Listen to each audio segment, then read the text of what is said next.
Hello again, whiskey friends. Thanks for joining everybody for another Tuesday discussion. Here on Tuesdays, we do like to give video responses to questions and comments that we're getting either on Instagram, YouTube, or from our wonderful Patreon community.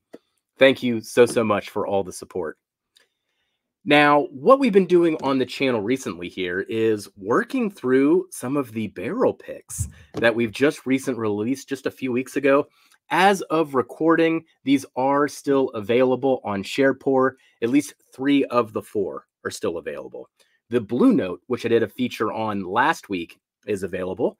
We also have the Backbone Sticky Icky, which is the one I'm going to be highlighting today. And then the third one, which is really getting slim, there is a double oaked rye, a bone snapper rye that's also from Backbone. So for today's video, we are going to break down the Sticky Icky. One of the things that people were really interested in was just the inspiration behind the pick. Why did we pick this one? What stuck out during the barrel picking experience? And then to go through tasting notes. Got lots of questions on tasting notes. So anyone that did purchase this bottle as well, come back to this video, drink along with me. I want to hear what you think about this one in the comments as well. Are you tasting the same things? Are you tasting different things? Let us know and spread the word about these picks as well. So thank you for joining today, whiskey friends. Let's kick off the show.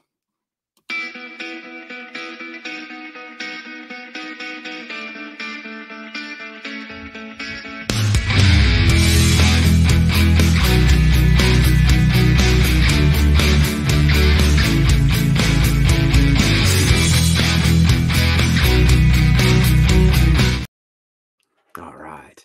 So today we are going to be talking about a Backbone Bourbon. I'm going to give a bit more information about Backbone in just a moment as well. But today's video is going to be the Sticky Icky.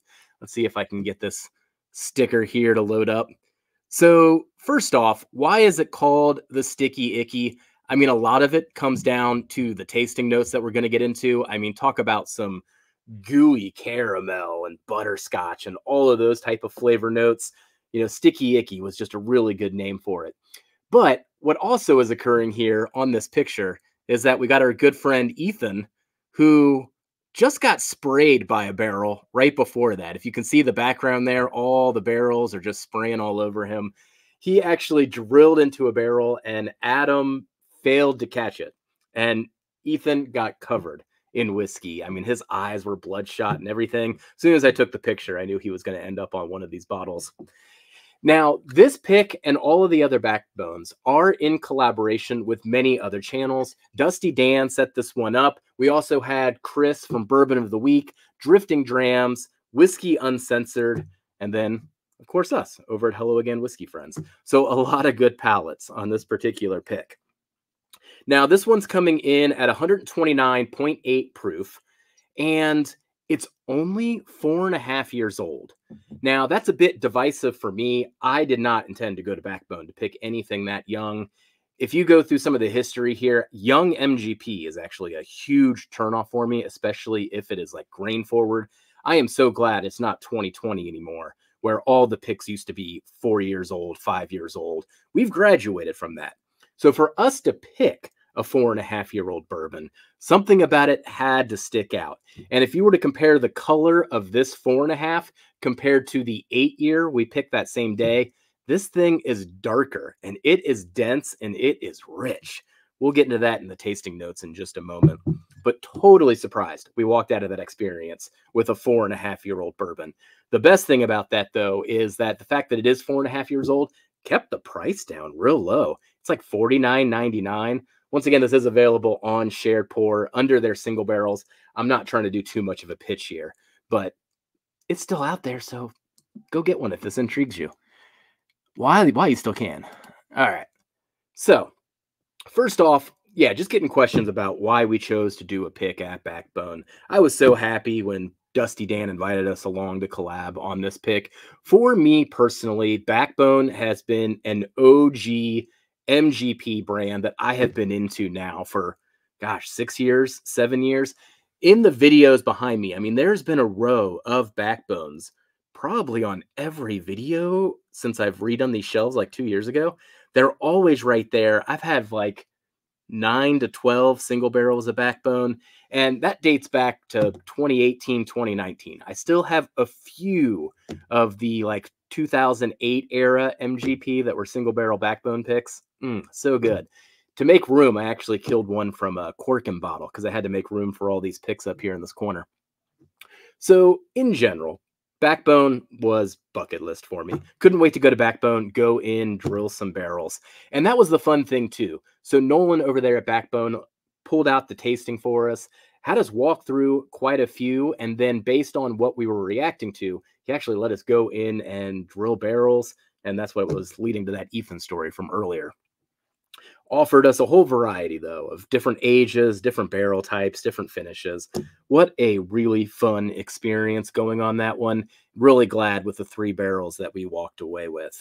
So let's now go through the tasting notes on the Sticky Icky. Once again, if you did purchase this, please come back, follow along. Love to hear what you think in the comments here. And this is not going to be any type of review. No point in reviewing something that you picked. Just know that we picked it. So then, thus, we clearly vouch for it. And then we just get to enjoy it for what it is here. So we're going to go through the nose, the palate, into the finish. Once again, let me know if you got anything different, but I'm excited to get into this with you. Cheers, everybody.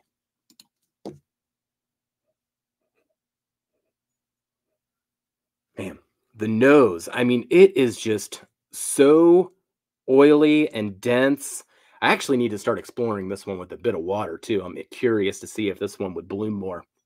Haven't gotten a chance to do that yet.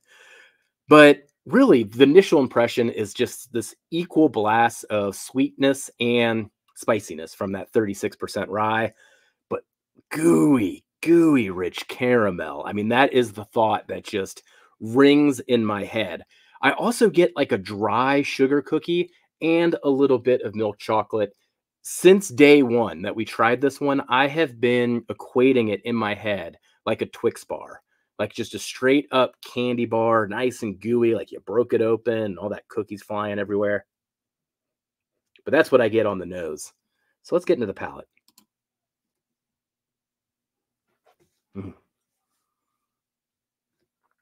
Such a good mouthfeel. Rich, dense, once again. Initially, you're going to get hit with a lot of baking spices, even a little bit of clove. Lots of dark honey. One of my favorite MGP notes in general. You know, recently I was actually talking to Ben, who was on this pick, and he's like, you know what? I like the 8-year as the bourbon, but this one's a better MGP. And I think it's because that honey note. Really good up front. Still get those same notes off the nose. The rich caramel, the dry sugar cookie, the milk chocolate. And as you spend more time with it, you will find some subtle stone fruits. So it's got a nice balanced profile on it. I'm going to go in for another sip, see if I got anything else.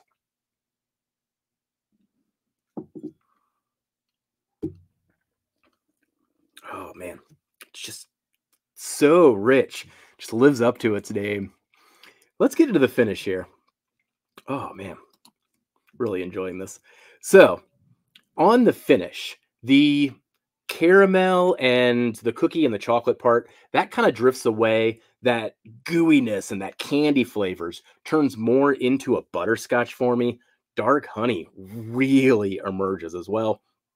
Particularly right now, I am getting just all of this flavor, particularly on the sides of my tongue. So watch and feel how this one finishes because it's much different.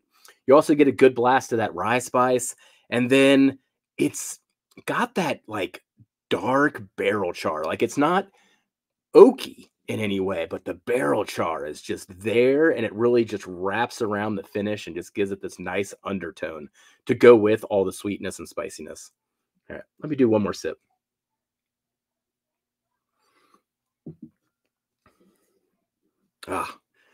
Once again, all in all, rich candies, I think is going to be people's main takeaway from this one. And you just get it from front to back in all of these different waves. Such a great pick. I'm really happy that the rest of the pick team, went for this pick. Once again, I was the very skeptical one. I had no intentions of thinking that we were going to pick something that was only 4.5 years old. And in the end, you get all the flavor and just a really good price on it. Crazy. So if you're interested in this, once again, it is available as of recording on Shared Pour.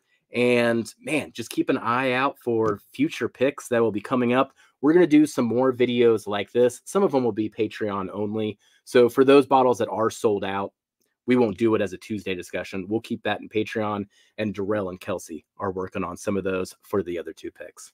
So let me know what you think of this format, and also what you think of this bottle for all those that were lucky to get their hands on it. So thank you for joining today, Whiskey Friends. If you have any other questions or comments about this pour, let me know, and we'll keep you posted as we continue to pick other barrels on our journey. Cheers, everybody.